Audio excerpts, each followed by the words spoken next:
एक बेलपत्र, 3 शमी पत्र।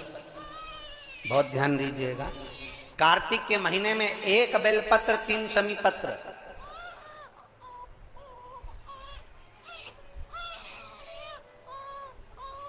कार्तिक के महीने की दोनों अष्टमी में से किसी भी अष्टमी पर, चाहे उजाले की हो चाहे अंधेरे की, शुक्ल पक्षी की हो चाहे कृष्ण पक्ष की, 1 बेलपत्र 3 शमी पत्र। आप कभी दिल से, कभी मौका मिले हृदय से, दामोदर मास में, कार्तिक मास में अशोक सुंदरी वाली जगह का स्पर्श कर कर भगवान शंकर के शिवलिंग पर एक बार समर्पित कर कर देखना, और दूसरे वर्ष इंतजार करना कि तुमने कार्तिक महीने में अष्टमी के दिन बाबा को शमी पत्र बेलपत्र दिया था, क्या बाबा ने तेरे घर में धन और वैभव दिया कि नहीं दिया? जो स्थिति में गाड़ी चल रही थी वो स्थिति की गाड़ी तेरी पार हुई कि ना हुई? कितने बेलपत्र? बोलो बोलो, जम के बोलो जरा। कितना शमी पत्र? 1 बेलपत्र 3 शमी पत्र।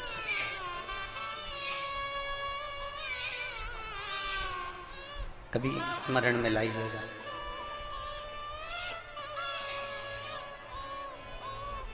बस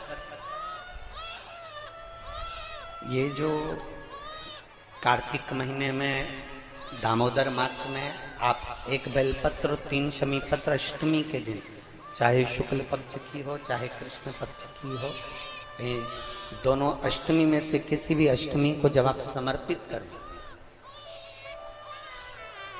तो चंपेश्वर महादेव का नाम लेकर, कौन से महादेव? जम के बोलो जरा, सबकी आवाज आना चाहिए।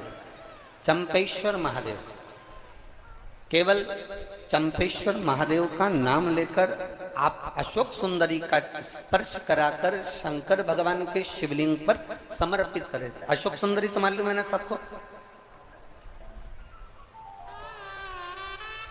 जैसे ये शिवलिंग, ये जलाधारी, ये बीच में से जो 2 लाइन गई गणेश कार्तिकेय, और बीच में एक लाइन जाती है मोटी सी शिवलिंग के सम्मुख में, उसको अशोक सुंदरी का स्थान कहा। शंकर भगवान के ऊपर जो जल की जलाधारी लगती है, जिसमें से बूंद बूंद पानी गिरता है, वो भगवान शंकर की 5 बेटियां हैं जो ऊपर कलश के रूप में रखी रहती हैं, जिसमें से बूंद बूंद जल नीचे गिरता है। जया, विषहरा, श्यामली बारी, दौतली, देव। शिव जी की 5 बेटी, शंकर भगवान की 6ठी बेटी अशोक सुंदरी बीच में।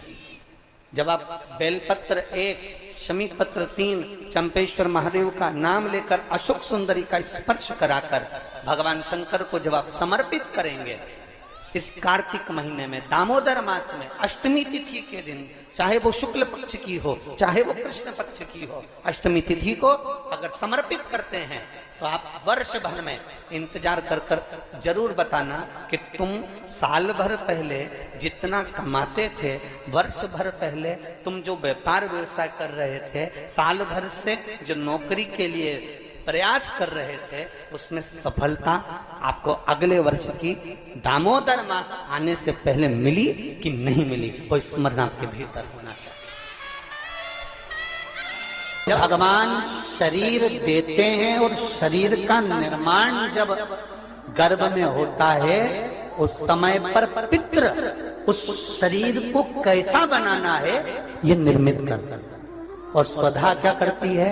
तो कहा स्वधा गर्भ में जब बच्चा जन्म ले लेता है, जन्म लेने के बाद जो बच्चा दानी नारी की होती है, उस बच्चे दानी के अंतर्गत यदि